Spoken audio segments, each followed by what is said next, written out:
Əsas da tövhiddən danışılacaq. Bu risaləni də Şeyx Muhammed Qalib Hafizəhullah o yazıb. Şeyx risaləyə bismillahla başlayır. Bismillahirrahmanirrahim. İnnel hamdelellahi nahmeduhu taala ve nestainuhu ve nestağfiruh. Ve na'udzu billahi min şururi enfusina ve min seyyiati a'malina. Men yehdihillahu fela mudille leh ve men yudlil fela hadiye leh. Ve eşhedü en la ilahe illallah vahdehu la şerike leh. وأشهد أن محمدا عبده ورسوله يا أيها الذين آمنوا اتقوا الله حق تقاته ولا تموتن إلا وأنتم مسلمون. Bu bildiğimiz hutbetül hacedir. Birinci Şeyh Bismillah'la başlayır. Bismillahirrahmanirrahim.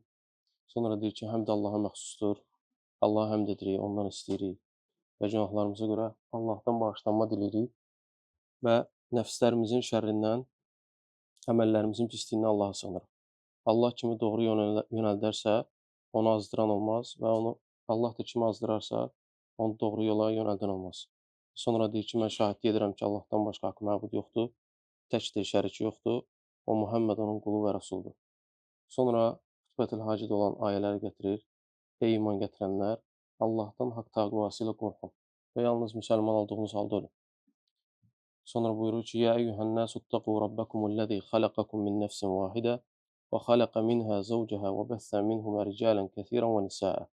واتقوا الله الذي تساءلون به والأرحام إن الله كان عليكم رقيبا يا أيها الذين آمنوا اتقوا الله وقولوا قولا سديدا يصلح لكم أعمالكم ويغفر لكم ذنوبكم ومن يطع الله ورسوله فقد فاز فوزا عظيما.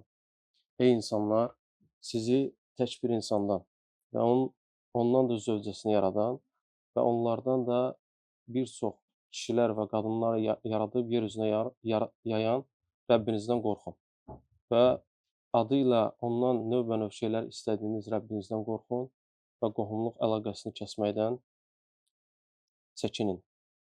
Həqiqətən Allah sizin üzərinizdə gözətçidir. Başqa bir ayədə, ey iman gətirənlər, Allahdan qorxun və doğru söz söyləyin. Belə olduqda əməlləriniz islah olar, günahlarınız bağışlanar, kim Allaha və Rasuluna itaat edərsə, artıq qurtuluşa çatmışdır. Şeyx davam edir. Əmmə bə'd fə innə əstəqəl kələmi kitabullah. Deyir ki, ən doğru kəlam Allahın sözüdür. Və ən xeyirli yol Muhammed sallallahu aleyhi ve sellem yoludur. Və ən şərli yollar isə yeniliklərdir. Və bütün yeniliklər də bidətdir. Və hər bir bidət səlalət və hər səlalət də oddadır. Sonra şeyx deyir ki, tövhid barədə olan danışmalar, ümumiyyətlə tövhid barədə olan mövzular əzəmətlidir. Həqiqətən deyir, oruc ayında onun təzahürü də böyüdür. Baxmayaraq ki, insanların çoxsu bundan deyir, qəflətdədir. Və deyir, bu dinin əsasıdır. Və din onun üzərində qurulur. Və tövhid də Allahın əmr etdiyi, həmin o oruc ayında, hansı ki o ay bütün aylardan üstündür, orada daha çox təzahür olur. Daha çox üzə çıxır. Və deyir, kitaba başlamamışdan öncə qısa istədim deyir, müqəddimə verəm. Və deyir, bu müqəddimədə yaxşı olar ki, tövhidin fəzilətindən, onun əhəmiyyətindən danışıq. Birinci şeyx girişdə 11 dənə tövhidin fəzilətindən gətirir. Və sonra müqəddiməni davam eləyərik, o 11 fəzilətə ayə və hədislərlə şərh verir. Və ondan sonra da kitaba başlayacaq. Biz təbii ki, xırda-xırda bunu götürəcəyik inşallah. Və birinci tövhidin fəziləti, o dünya və axirətdə bütün sıxıntılardan və aqibətlərdən qurtulmaq üçün ən əzəmətli səbəbdir. İkincisi, onun faydalarından kim tövhid əhli olarsa, əbədiyyən cəhənnəmdə qalmaz. Üçüncüsü, kimin qəlbində zərrə qədər, xardal zəlləsi qədər tövhid olarsa, onun qəlbində o kamilləşərsə, o ümumiyyətlə cəhənnəmə düşməz. Dördüncüsü, onun sahibi, yəni tövhid əhli kamil doğru yolda və tam əminamanlıqda olar, dünya və axirətdə. Beşincisi, Allahın razılığına və savabına yalnız bununla nail olmaq olar. Və həmçinin də Peyğəmbər sallallahu aleyhi ve sellem şəfaətinə. Çünki Peyğəmbər sallallahu aleyhi ve sellem hədisində deyib ki, kim la ilahe illallah deyərsə, mənim şəfaətimə nail olar. Altıncısı, onun ən əzəmətli fəzilətlərindən bütün zahirdə və batində olan əməllər onunla qəbul olur, yəni tövhidlə. Onunla kamilləşir və onunla savablar tərtiblənir. Yəni tövhidə görə savablar tərtiblənir. Nə qədər tövhid güclənərsə insanda, ixlası güclü olarsa, bütün bu əməllər, yəni zahirdə və batində olan əməllər kamilləşər və tamamlanır. 7-cisi onun fəzilətlərindən xeyir əməllər qul üçün asanlaşar. Kim tövhid əhli olarsa, tövhidi öyrənərsə, bilərsə, xeyir əməllər onun üçün asanlaşar və sevmədiyi şeylər də asanlaşar. Yəni sevmədiyi şeyləri etməmək onun üçün asan olar. Daha doğrusu etmək. Və müsibətlərdə rahatçılıq tapar. Çünki bilər ki, hər bir şey Allahdandır. Və Allaha qarşı ixlaslı olar, imanı artar və itaətlər onun üçün yüngülləşər. Həmçinin savabını Allahdan umar, Allahdan razılıq istəyər və nəfsinin ona əmr etdiyi asilləri asan şəkildə tərk edə bilər. Çünki bilər ki, Rəbbi ona qəzəblənəcək və onu aqibət gözləyəcək. 8-cisi, tövhid qəlbdə kamilləşərsə, Allah o qulu sevər və onun imanı artar və Allah onun qəlbini bəzəyər və həmçinin o qula küfrü, fasiqliyi və asilikləri ikrah etdirər. O qəlbdə günahlara qarşı ikrah olar və doğru yolda olanlardan edər Allah'ın. 9-cusu, qul üçün sevməyəcəyi şeylər, yəni sevməyəcəyi bir əməlləri etməkdə onun üçün asanlaşır. Bu nə deməkdir? Yəni ibadətlər.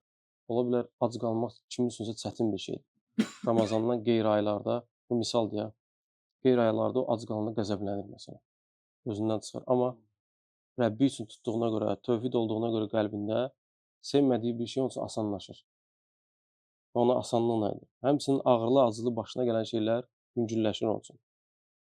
Və qulda tövhid kamilləşir, imanı artır və beləcə sevmədiyi o şeyləri və ağırlı, acılı həyatında baş verən şeyləri geniş qəlbli ilə, mutmain və təslim olmuş nəfslə və Allahın ona verəcəyi ağırlı, acılı qədərləri razılıqla qarşılayır. 10-cusu, qul məxluqlara qul olmaqdan hürriyyəti çıxır. Yəni azad olur və onlara qəlbini artıq bağlamır.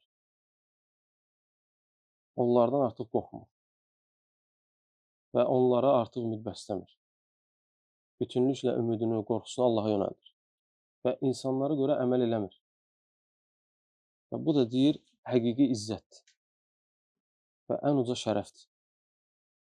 Və beləcə qulda bunlar kamilləşdikdə artıq ilah olaraq Allahı tam şəkildə götürür və Allahı özünə məbud seçir.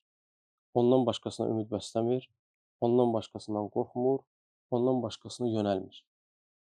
Və bununla da onun uğur qazanması tamamlanır və nicata çatır. Və 11-cisi, sonuncusu tövhidin fəzilətlərindən. Tövhid qulun qəlbində kamilləşdikdə artıq o ixlası tam şəkildə yerinə yetirir. Və onun xırda əməlləri böyüyür. Yəni savabları onun üçün böyüyür. Xırda bir əməl eləyir, savabı isə böyük olur. Və Allah Subhanahu taala onun üçün əməlləri sayıla bilməyəcək qədər savablar verir. Və həmçinin tövhidlə qulun əməlləri mizanda ağır gəlir. O qədər ağır gəlir ki, yerlər və göylər o tərəziyə qoyulsa və Allahın yaratdığı bütün məxluqat o tərəziyə qoyulsa, tövhid kəlməsi ondan ağır gələr. Şeyx də burada hədisə işarə edir. Çünki Peyğəmbər sallallahu əleyhi və səlləm buyurub ki, əgər yerlər və göylər və onların mislində bir o qədər tərəzinin bir gözünə və la ilahe illallah kəlməsi bir gözünə qoyulsa, la ilahe illallah ağır gələr. Düzdür, bu hədis zəifdir, amma şahidləri var eyni mənada. Mənası isə səhihdir. Şeyx də onu işarə edir. Bu qədər, bu müqəddimənin yarısı idi. İndi bu 11 dənə fəziləti Şeyx şərh edəcək. Bunu da inşallah Allah nəsib edər, sonra oxuyarıq. Sallallahu əleyhi və səlləm.